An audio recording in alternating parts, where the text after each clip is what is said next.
then, sir. Are you interested in a new and exciting book this time? Okay, sir. I'll try to answer any questions you have. I hope they're about books. Oh, kings and queens and generals of old, or art. I think that's why people read them, to find the secrets of their fame.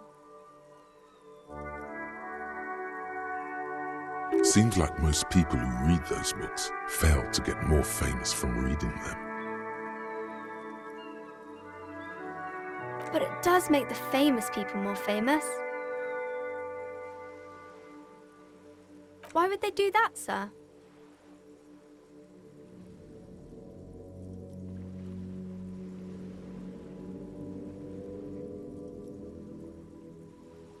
You're not that old. Maybe you'll do something really important, something that wows the world. Yes, sir.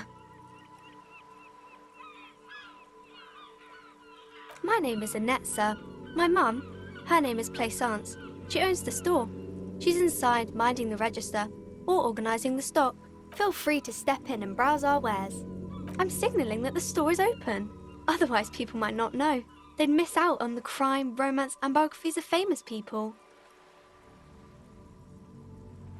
Thank you, sir. I'm happy to help Mum out with the store. Crime fiction is about murders or burglaries or things like that, and the work of a policeman or a private detective who's trying to solve a crime and catch the criminals. Crime is what we were solving before this conversation began. And it's kind of like a puzzle too. You can guess who the criminal is or how the good guys are going to catch him. You don't look much like a policeman. Didn't mean to offend, sir. Sorry, sir. It's just that you don't look like Dick Mullen.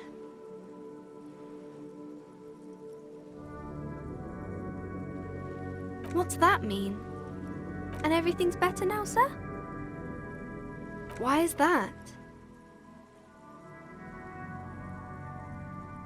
Oh, okay.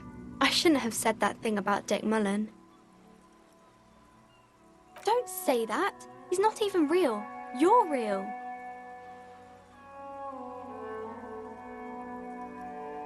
We can talk about something else if you want. Something nicer.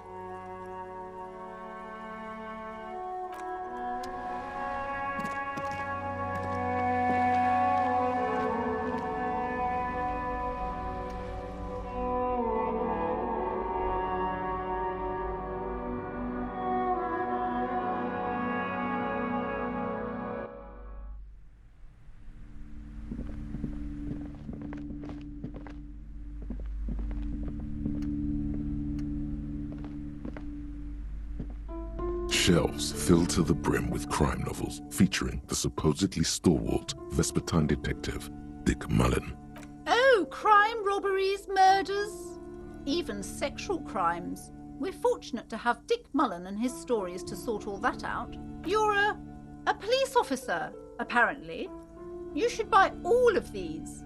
They really do teach a person how to be a proper detective. Note, reading about Dick Mullen would not actually make you a better detective. Crime fiction is a disgrace. These books greatly overstate the excitement of police work, glossing over how long it takes to actually follow up on leads and eliminate dead ends. What's more, they completely ignore the psychological hardships of year after year coming into contact with people during the worst days of their lives. Not a single mention of all the stress this work creates upon the officer's family. Detective fiction just doesn't tell the truth at all. Now, would you like a list of all the books found on the shelf? You see Dick Mullen on the job. Get Me Mullen. The Stalwart Adventures of Richard P. Mullen. Dick Mullen and the Murder in the Orchard. The Sordid Affair of Dick Mullen. A killing is declared. Dick Mullen in the Murder House. The Final Case of Dick Mullen. An Obvious Lie. Dick Mullen in the Clock Tower. The Ordeals of Dick Mullen. Dauntless Dick. Dick Mullen's Funeral Pyre. The Murder of Dick Mullen. Oh no, turns out he faked it to solve a case. Yes, there's also The Dame Who Did It. Farewell, my Mullen. Faking death seems to be a common trope in the Mullen series. The morbid tales of Dick Mullen. A dark tide turns, tragedy calls for Dick Mullen. Another one with fake death. And, of course, Dick Mullen, the murderer. In order to catch a murderer, Dick Mullen must become the murderer. After all this, you still haven't found the answer to the one question that matters. Who is Dick Mullen? Your attempt to grasp at the answer fails. It seems very close by, pulsating just out of reach.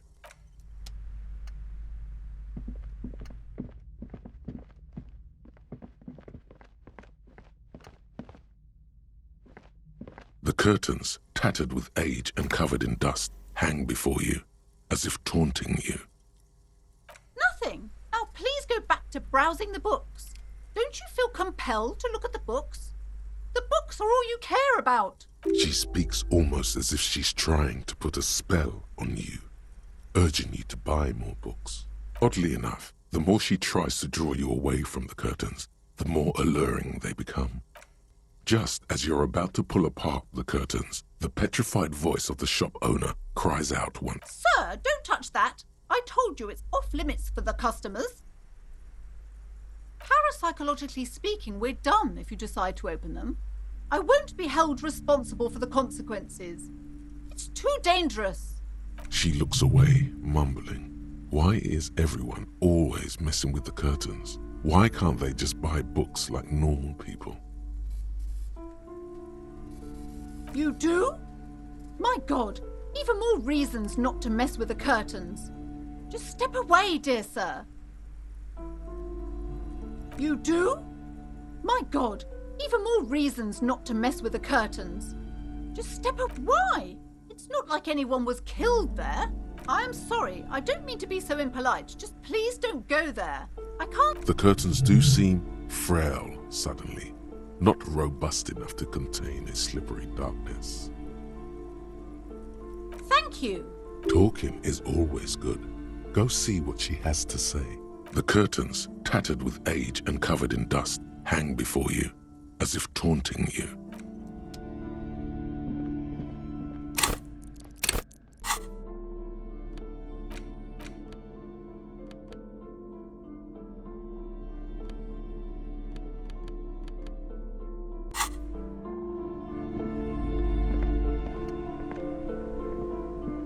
Hello again, esteemed officer, and welcome to Crime, Romance, and Biographies of Famous People.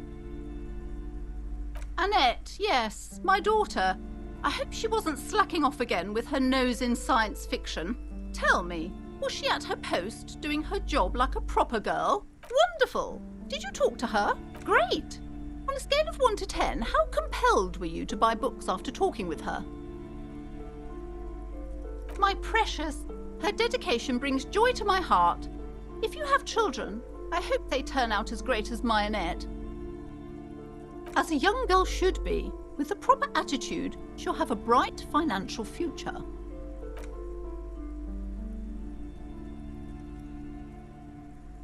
Goodness, you were already doing good, browsing the shelves. What? Everything is on the shelves. Take a look yourself.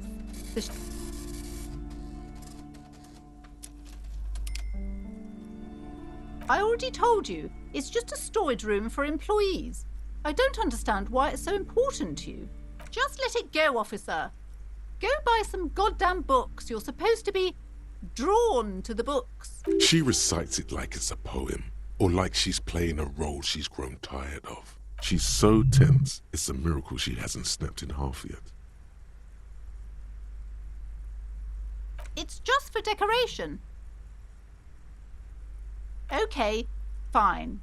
It's just because this place is cursed, just like everyone said. They don't call it the doomed commercial area for nothing. Are you happy now, officer? Happy that you've ruined everything? Host of hosts, she prays. Guard me and my honest business venture from the curse that lurks behind the curtains. Yes, I've contacted numerous parapsychologists and even a pair of Simonese mediators. They provided me with the wards. The wards help to keep the doom at bay and protect us against the darkness that lies further in the building, even though now I fear it's not enough. Oh, this! No, it's a special Himian amulet, blessed by desert pygmy shamans, with a spell of compulsion. It's to compel people to buy books. There are numerous spells cast throughout the store. I had the books anointed with a different inducement spell, for example. It's guaranteed to boost sales 15%. Desert pygmy shamans. That sounds like a rather questionable way to describe a group of people. Doesn't seem like the spell is working. There are no customers around except you. Sir, I am well educated in the commercial and esoteric arts. I know what to do and what to avoid. Sir, this is a bookstore, not a strip club. Besides, this would only tempt the phantoms of doom. They can sense the desperation, you know. It's not good to talk about the curse. Wow. Void raves. You have new words. Such raves may prove a formidable enemy. Suit up. The curse is so much worse than you could imagine. It's a disease, eating at the very foundation. It's the curse of financial distress, of ruin and bankruptcy. But officer, there's nothing natural about entire companies declaring bankruptcy. There's something wrong with this building, I can tell you. Ever since I arrived, I've sensed an eerie lingering presence, as if I was unwanted here. Most certainly not. I don't want anyone who's not familiar with the psychic arts to get involved in this mess. Stay away. Leave the spirits be, so they can return to their slumber. My liege, you know what this case calls for? A para-detective. Slither up to her, you silver-tongued fiend. Show her what world-class perfidy looks like. Are you sure? Don't think you're no para-detective. You look nothing like one. And you're clearly a drinker. Pardon me for being so blunt, but... You look like one. How do you know all this? Here we go.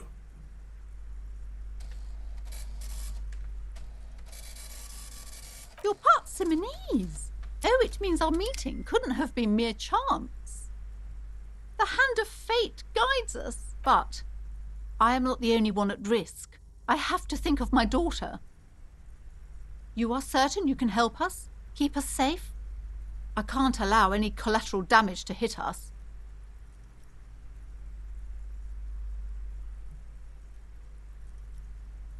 If you promise, good officer, then you might be our last hope. Do you swear it? Thank you, sir. There's one more thing I haven't told you about yet. The entity. Do not act surprised. You know of these things, sire. You have? The entity takes the form of a woman, a witch probably. I've suspected that she must be connected to the curse ever since I first saw her. Did you know that she lives inside the chimney? Yes, that chimney is part of the building's central furnace, and it's enormous. She has barricaded herself behind some metal security curtains. God knows what she's doing there. Some unnatural magic, I assume. You should go find the entity and ask what happened to all the companies in the building. What is the source of this curse? Here's the key to the warded door behind the curtains. Take it. Oh, and please do return to me after you've looked round. I'm quite anxious to know what she has to say about the curse. What you discover in there. What you discover? Probably just some office space. Don't be scared. Okay, but please, only a few questions. You're alive and well. Don't keep me waiting now. What's in there? In that dark sarcophagus? Oh. What about? Wow, you work hard. I know you're in a hurry, sir. off to work really hard, as always. I just need one moment of your time to discuss how hard you hustle. Oh, yes, you hustle. You're a provider. It's tough out there, but you keep it real and provide. Oh, yeah, like a horse. Look at yourself. You're a human pedometer. You must have walked 200,000 steps down cracked asphalt, mosaic, sand. That is the sign of a hustler who never gives up. The world is harsh and people are evil. You didn't make it that way, and you won't let it break you. You ride. A little. You make money. You got gills, baby. Got those black papers with the faces of the innocents on them. You bring in the Franco Negros and the Solas. It ain't easy, but you do it. Day in and day out. You didn't make the rules, but you won't lose.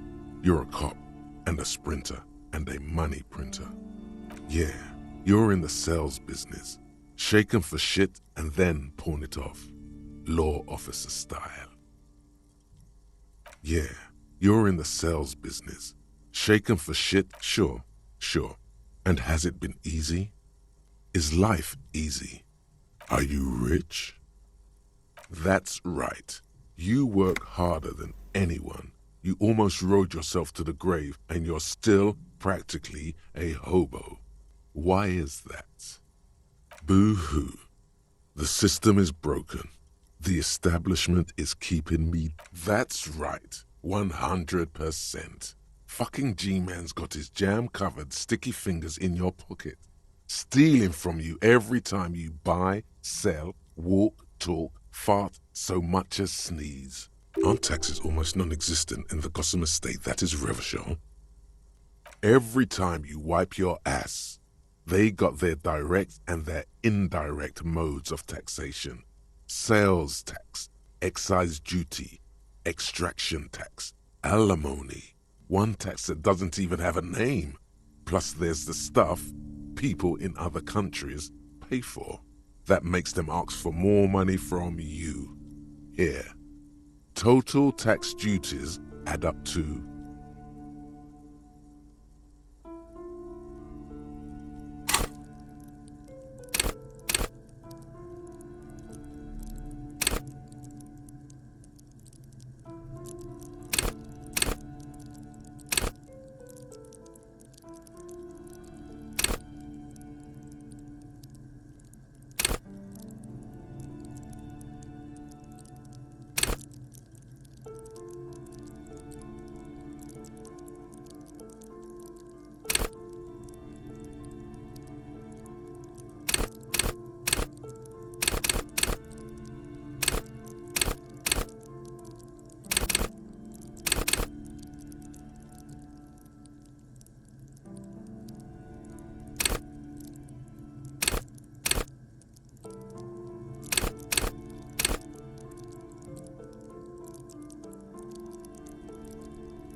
$98% of all your money. Here you go, hustler.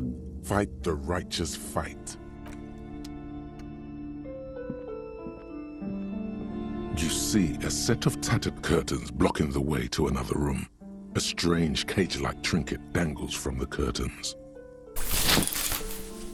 You see a dimly lit room full of dusty furniture and trash. A doorway stands in the back, covered in dozens of scary little Seminese wards, your shadow looming over it like an omen. Oh!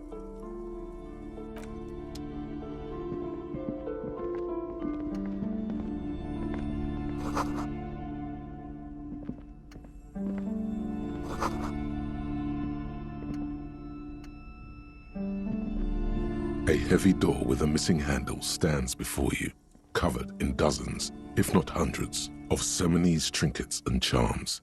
After exerting some force, you manage to turn the key.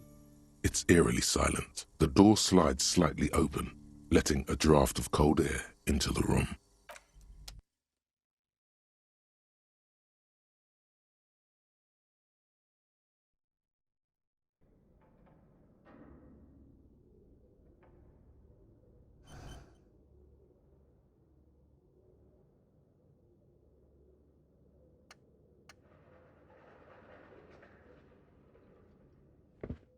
What is this place?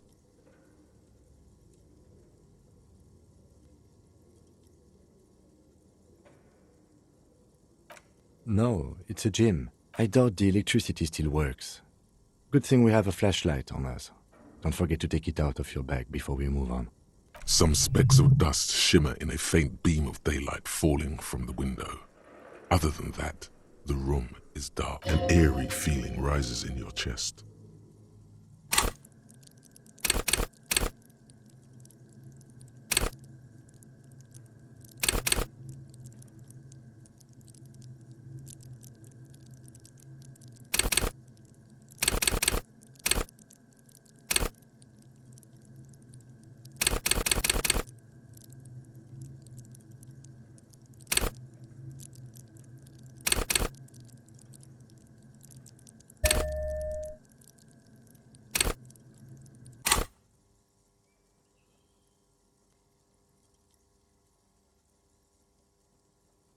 Sounds good.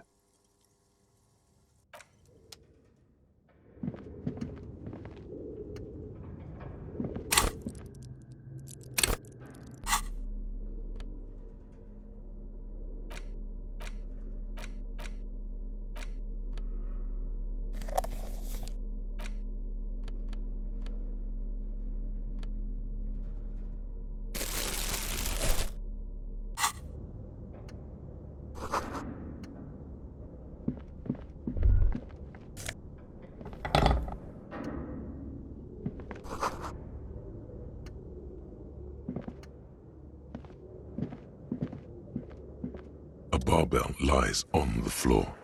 The color has worn off its weight plates. It's 60 kilograms. Your triceps hum at the sight of these weights. Show the world what kind of beast it's dealing with. There are no collars on the barbell. This is a safety hazard.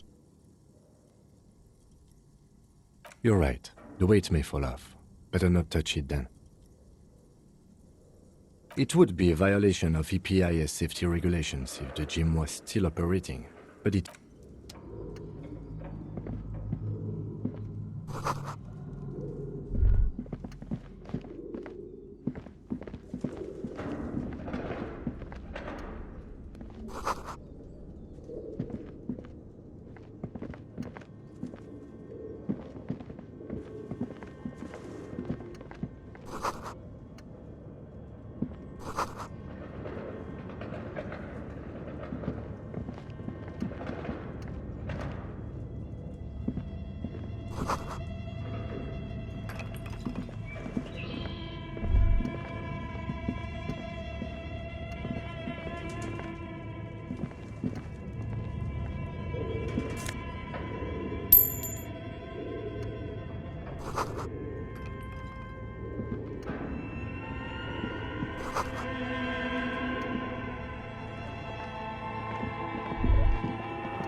This appears to be some kind of machine with a cube-shaped heart and a wired framework. The keyboard has a rectangular on-off button.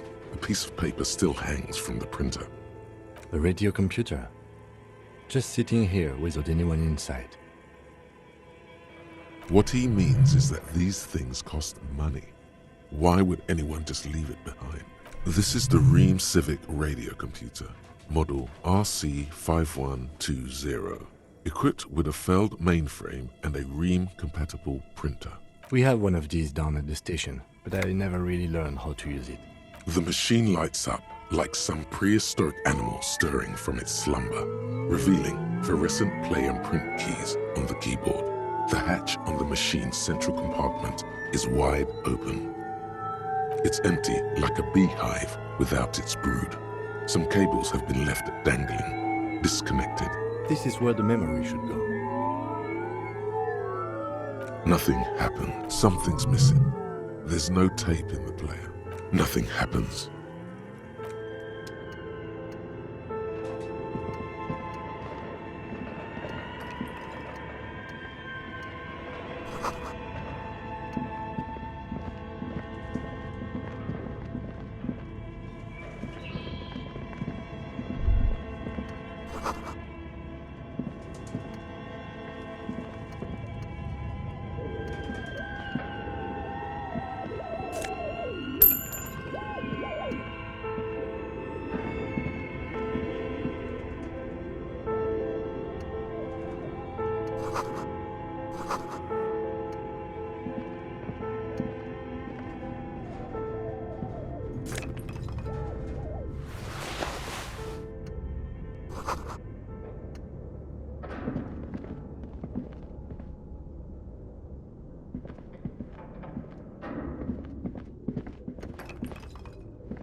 An iron safety curtain curves before your eyes, folded like a bellows. It covers half the room, blocking the way into a colossal industrial chimney. This must be where the entity lives. What an odd thing to do. Nothing happens. Still nothing. No one's home. Those curtains prove to be surprisingly sturdy. Your fist hurts now. If this is really an entrance to the chimney, then there must be a furnace somewhere as well. Maybe there's another way to get in.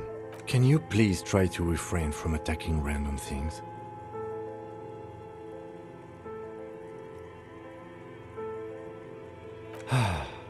Ghosts aren't real. Didn't your parents tell you that?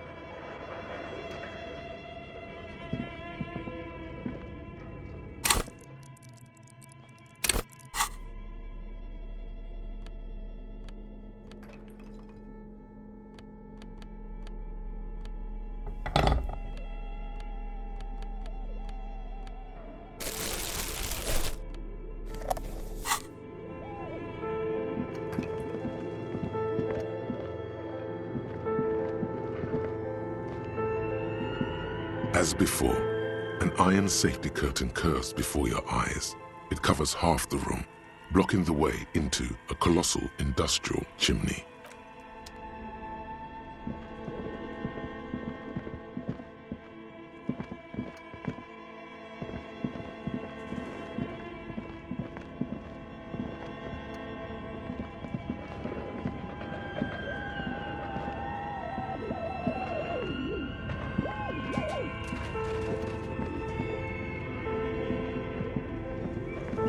Your flashlight slides over an old green chalkboard covered in scribbles, sketches, and schemes, like some ancient cave mural. Some of the writing has faded with age, but you can still make out sections here and there.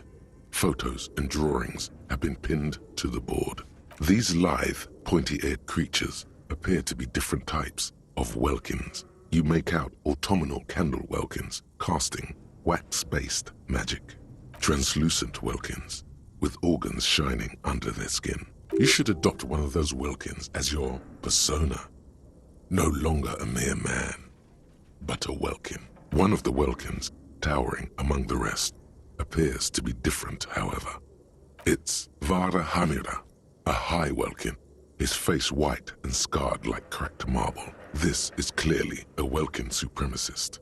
The Haldor, the Tworg, the humans, and even headless men, all of them purged. Imagine a world filled only with welkin. Green welkin, dread welkin, and the High Welkin to rule them all. An inordinate amount of time has gone into drawing these little welking creatures. Some people really like building a world, I think, even if it's just for a game. This looks like concept art for a project. It's not really real. Political commentary. Just look at those details. So much effort. The photo collage depicts barren, icy landscapes wrapped in perpetual night. You see permafrost and glacial landforms, dead trees grown in under the snow. Entire oceans have been frozen from shore to shore. There are pictures of settlements on dried up riverbeds, abandoned in a storm. Animal corpses in the dark, carcasses and bones. You see primitive oil rigs built into glaciers, boreal dvorg, yurts under the snow, great mammoth-like beasts of burden. Albeit dark and cold, this vision also feels cozy in its own way, like eggnog or morphine. A pinned postcard reads, "The heat death scenario. A desperate fight for geothermal energy engulfs the world as Wirral becomes untethered from its sun, drifting through the universe." This is a monthly calendar from the year 50. Cryptic words like sprint, daily minimi, and GPI. It looks a bit like an academic calendar. Minimi stands for a mini meeting. It's part of a bigger framework for managing work called RUN. As time goes on, the numbers in the boxes grow rarer and rarer. Looks like they didn't make it.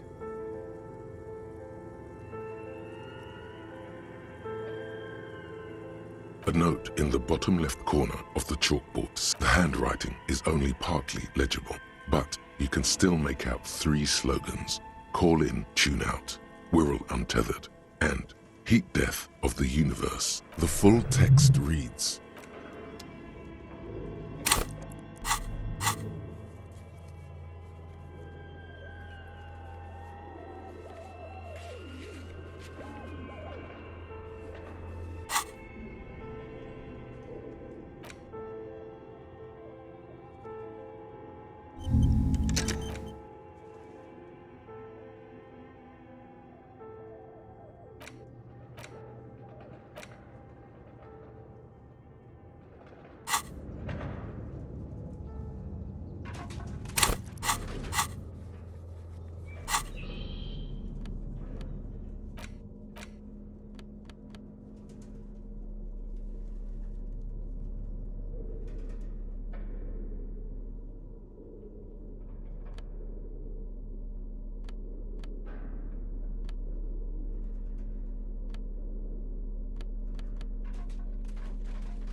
tiles on the cube are still smoldering, casting the framework in a soft glow. Like a smooth draw, the filament slides into place. On the keyboard, the bar of fabric right above the keyboard starts producing a soft hum. The static gets louder, slowly filling up the abandoned hall, until a voice speaks out, crackling and old, cutting into the air. Good afternoon. Fortress accident en rue de Saint-Ghislaine. This is East Insulindian Repeater Station 1. Please repeat. Is this the production schedule?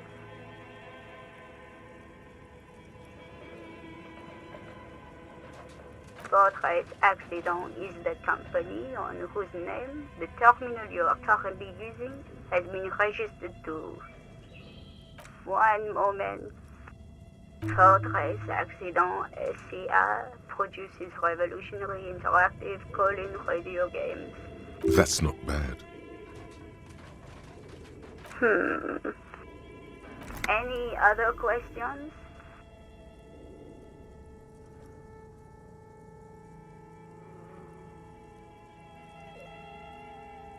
Yes, I am alive. She repeats passwords. Programming people are all paranoid. They are merely cautious. It's my job to protect their filaments as a password repeater at the East Insulindian Station. I work as a repeater at the East Insulindian Repeater Station. It's my job to know where you are, Fortress Accident.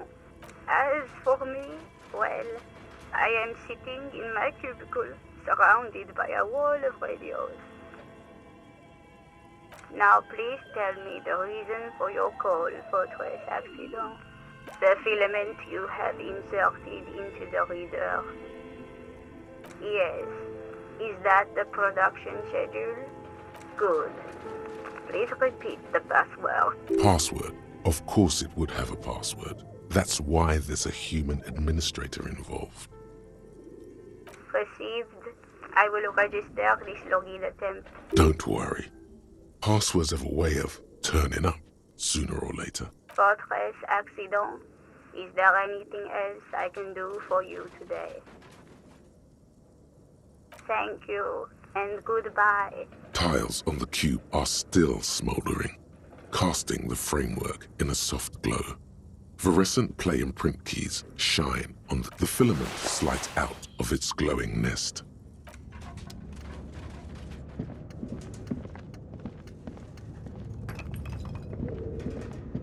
This old fireplace is covered in lines drawn in blue and red marker, the mesh spreading over the stone like blood vessels on alabaster skin. It looks ghostly and strangely ancient. The whole thing resembles Kadran mosaic tiles. Very pesantic.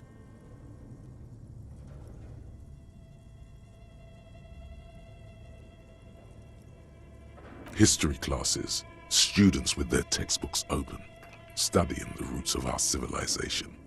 Those aquarelle blue tiles looked beautiful in the sun. Radio frequencies, it seems. UKV 123.6, UKV 123. Unclear. It looks like a cardiovascular system split into veins and capillaries. Very advanced. You think so? The web is comprised of radio stations, all lead back to one red heart, titled the Game Master Frequency. A note says, this one can listen in on any station it wants. They must have had massive airwidth. These things don't come cheap. Someone very important, a conductor for the hundreds of story threads that pass through the Game Master's frequency.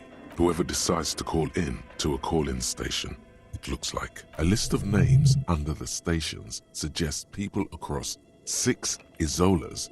There's no way a little basement studio working here could pull anything like this off. My God.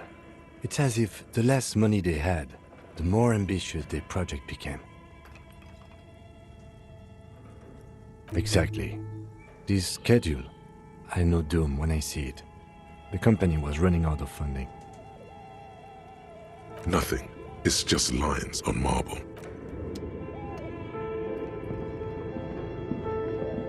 Okay. What do you think is going on with that computer, chalkboard, and fireplace?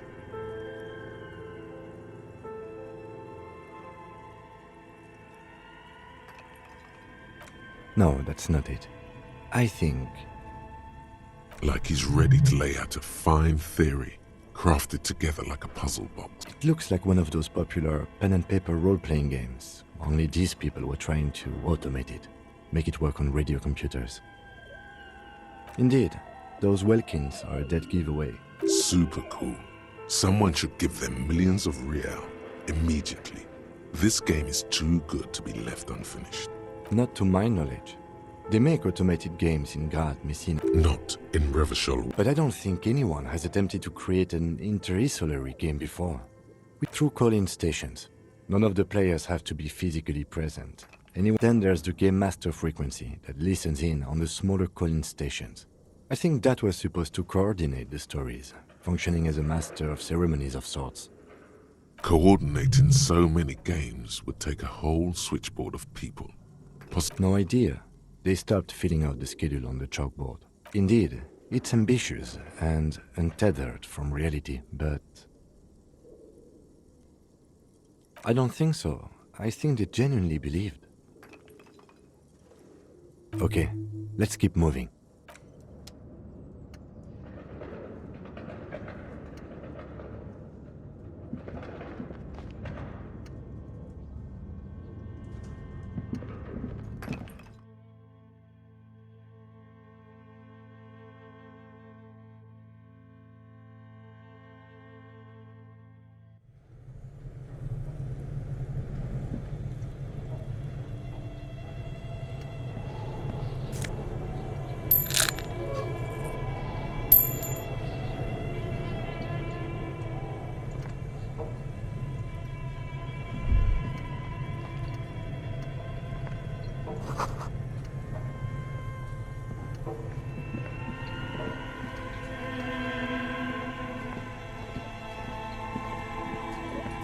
You see a terrifying ice bear with a strange compartment in its belly. The bear looks oddly realistic.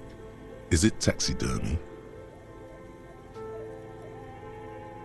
A gust of freezing cold air rushes to greet you. You hear a low grumble as the bear regulates itself. This is the inside of a refrigerator.